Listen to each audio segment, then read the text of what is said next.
Hello बच्चों, इस video में हम लोग बात करेंगे फजांस रूल के बारे में, जो कि हमें बताता है कि कोई भी अगर आयनिक बॉन्ड है, ठीक है, तो वो कंप्लीट आयनिक नहीं हो सकता है। उसमें कुछ अमाउंट आपको कोवेलेंट कैरेक्टर देखने को मिलेगा। कैसे देखने को मिलेगा ये देखते हैं। जैसे मान लीजिए हमारे पास एक एग्जांपल है NaCl। NaCl आपको पता है आयनिक कंपाउंड है। कैसे, क्योंकि आपको जानते होंगे एक चीज कि अगर कोई आयनिक कंपाउंड होता है तो मेटल और नॉन मेटल से मिलकर बना होता है। सोडियम यहाँ मेटल है, क्लोरीन नॉन मेटल है, तो ये आपका एक आयनिक कंपाउंड है। अब इन्होंने कहा कि अगर ये आयनिक कंपाउंड है तो ये 100% आयनिक नहीं हो सकता, इसमें कुछ 1-2% कोवेलेंट कैरेक्टर आपको देखने को मिलेगा। ठीक है, तो देखते हैं कि कैसे होता है आखिर ये चीज, क्या कहता है फजांस रूल। तो आप देखो, जब इसको आप तोड़ेंगे तो ये Na+ और Cl- में टूटेगा। अब इसकी कुछ प्रॉपर्टीज आपको पता है। Na+ जो है वो कैटायन है, तो साइज में ये होगा छोटा, और इसके अलावा इसका जो इफेक्टिव न्यूक्लियर चार्ज है वो क्या होगा, ज्यादा। इफेक्टिव न्यूक्लियर चार्ज ज्यादा है, इसका मतलब कि ये किसी को अपनी तरफ अट्रैक्ट बहुत ज्यादा करेगा। और दूसरा है आपके पास क्लोराइड आयन, जिसकी साइज जो है क्या है, बड़ी है। अगर साइज बड़ी है तो इसका जेड इफेक्टिव क्या होगा, कम होगा। अब आप यहाँ पे देखो, ये अभी यहाँ पे आगे कंडीशन में होने के वाला है, क्योंकि यहाँ पे जेड इफेक्टिव ज्यादा था, तो ये क्लोरीन के इलेक्ट्रॉन को क्या करेगा, अपने पास खींचेगा। इसलिए इसका जो पोलराइजिंग पावर है वो क्या हो जाएगा, ज्यादा। तो आपको ध्यान देना है कि कैटायन का जो पोलराइजिंग पावर होता है वो ज्यादा होता है, और एनायन का जो पोलराइजिंग पावर होता है वो क्या होता है, कम होता है। इसका पोलराइजिंग पावर ज्यादा होगा, इसका पोलराइजेशन ज्यादा होगा। यानी ये जितना ज्यादा पोलराइजेशन होगा उतना ही ज्यादा इसका क्या होगा, पोलराइजिंग पावर होगा।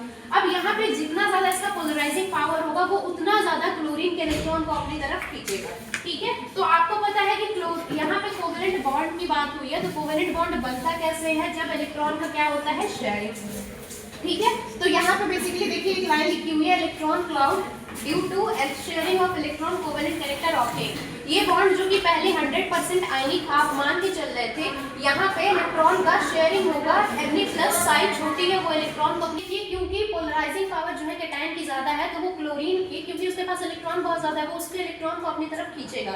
और यहाँ पे होगी इलेक्ट्रॉन की शेयरिंग, और आपको पता है जब कभी भी इलेक्ट्रॉन की शेयरिंग होती है तो वहाँ पे कोवेलेंट बॉन्ड का फॉर्मेशन होता है। इसलिए यहाँ पे आपको कोवेलेंट कैरेक्टर देखने को मिलता है आयनिक बॉन्ड में, क्योंकि ये पहले 100% आयनिक था, लेकिन अब यहाँ पे कुछ अमाउंट आपके कोवेलेंट कैरेक्टर के भी है। तो देखते हैं फजांस रूल कहता क्या है। तो फजांस ने एक रूल दिया, उन्होंने कहा कि जितना ज्यादा पोलराइजिंग पावर होगा उतनी ज्यादा पोलराइजेशन होगी, और क्योंकि जितना ज्यादा पोलराइजेशन होगा उतना ज्यादा इलेक्ट्रॉन का शेयरिंग होगा, और उतना ज्यादा आपको कोवेलेंट कैरेक्टर देखने को मिलेगा आयनिक बॉन्ड में। तो ये वही लिखा हुआ है, more will be the polarising power, more will be the polarisation. Polarising power ज्यादा होगी तो पोलराइजेशन ज्यादा होगा। जितना ज्यादा आपका पोलराइजेशन होगा उतनी ज्यादा इलेक्ट्रॉन की शेयरिंग होगी, और उतना ही ज्यादा आपको कोवेलेंट कैरेक्टर देखने को मिलेगा इन आयनिक बॉन्ड। ये आपका था फजांस रूल। अब अगले वीडियो में बात करेंगे कि फजांस रूल किस किस फैक्टर पर डिपेंड करता है।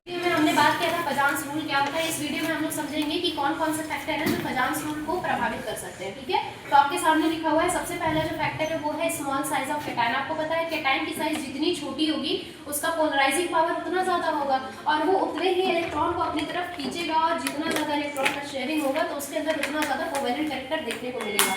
तो आप यहाँ पे देखो, पहला एग्जाम्पल यहाँ पे मैंने लिखा हुआ है पहले से, LiCl है, NaCl और KCl है। Cl तो सब में कॉमन है, लेकिन जो आपका कैटायन का साइज है, जैसे वो आपका वो LiCl हो गया, NaCl हो गया, और क्या हो गया, K हो गया, मतलब कि लिथियम और सोडियम और पोटेशियम। तो इसमें सबसे छोटा साइज अगर आप बात करो तो किसकी है, लिथियम की है।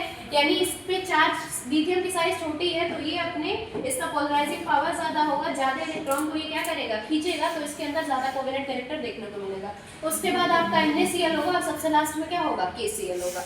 दूसरे ऑप्शन की अगर बात की जाए, दूसरा जो फैक्टर दिया हुआ है ये है लार्ज साइज ऑफ एनायन। इसमें क्या होगा कि एनायन की साइज जैसे जैसे बढ़ेगी उतना ज्यादा क्या देखने को मिलेगा, आपको कोवेलेंट कैरेक्टर देखने को मिलेगा। तो पहला जो आपके सामने एग्जांपल है वो है AgCl, दूसरा है AgBr, तीसरा है AgI। Ag सब में कॉमन है, लेकिन आप देखिए कि यहाँ पे Cl है, Br है और I है। ठीक है, तो क्लोरीन, ब्रोमीन और आयोडीन में अगर आप बात करो तो सबसे बड़ी जो साइज है, डाउन द ग्रुप साइज बढ़ता है, तो क्लोरीन की साइज छोटी होगी, ठीक है, ब्रोमीन की उससे बड़ी, और आयोडीन की सबसे बड़ी। तो क्योंकि आयोडीन का साइज सबसे बड़ा है, इसलिए आयोडीन में सबसे ज्यादा कोवेलेंट कैरेक्टर देखने को मिलेगा, तो ये ट्रेंड फॉलो करेगा। तीसरे फैक्टर की अगर बात करें तो तीसरा फैक्टर क्या रहा है कि मोर चार्ज, ठीक है, मोर कोवेलेंट कैरेक्टर, यानी कि जितना ज्यादा चार्ज होगा उतना ज्यादा कोवेलेंट कैरेक्टर देखने को मिलेगा। अब चार्ज की अगर आप बात करो तो यहाँ पे NaCl लिखा हुआ है, आपको पता है Na पे चार्ज होता है +1, Cl पे होता है -1। मैग्नीशियम क्लोराइड चार्ज ट्रांसफर करेंगे तो एस पे आ जाएगा +2 और AlCl3 में क्या देखेंगे तो ये आ जाएगा आपका +3। अब आप देखिए Cl तो सब में कॉमन है, लेकिन जो कैटायन पे चार्ज है वो बढ़ रहा है। यहाँ पे आपका +1 चार्ज है, यहाँ पे +2 है और यहाँ पे +3 है। जितना ज्यादा चार्ज होगा साइज उतनी क्या हो जाएगी, छोटी, और उतना ज्यादा पोलराइजिंग पावर आएगा, उतनी ही हाई टेंडेंसी से इलेक्ट्रॉन को खींचेगा और इलेक्ट्रॉन की जितनी ज्यादा शेयरिंग होगी उतना ज्यादा कोवेलेंट कैरेक्टर मिलेगा। यही कहते हैं फजान सर। तो चार्ज सबसे ज्यादा किस पे दिख रहा है आपको, AlCl3 पे, यानी एल्युमिनियम क्लोराइड जो है इसमें सबसे ज्यादा आपको कोवेलेंट कैरेक्टर देखने को मिलेगा, फिर MgCl में, और सबसे कम मिलेगा आपको NaCl में। तो बेसिकली इन्हीं तीनों से सारे सवाल आते हैं। आपको ध्यान देना है small size cation, large size anion, cation की साइज छोटी, एनायन की साइज बड़ी, और जितना ज्यादा चार्ज उतना ज्यादा कोवेलेंट कैरेक्टर। एक लास्ट और आता है सूडो नोबल गैस कॉन्फिगरेशन, यानी कि नोबल गैस कॉन्फिगरेशन आप जानते हैं NH2NP6, ये क्या होगा, सूडो होगा। बेसिकली इसमें डी ब्लॉक एलिमेंट लाइक करते हैं, तो अगर कहीं आपको डी ब्लॉक एलिमेंट दिख जाए तो आप उसको क्या करेंगे, डी ब्लॉक एलिमेंट में जो सूडो नोबल गैस कॉन्फिगरेशन होगा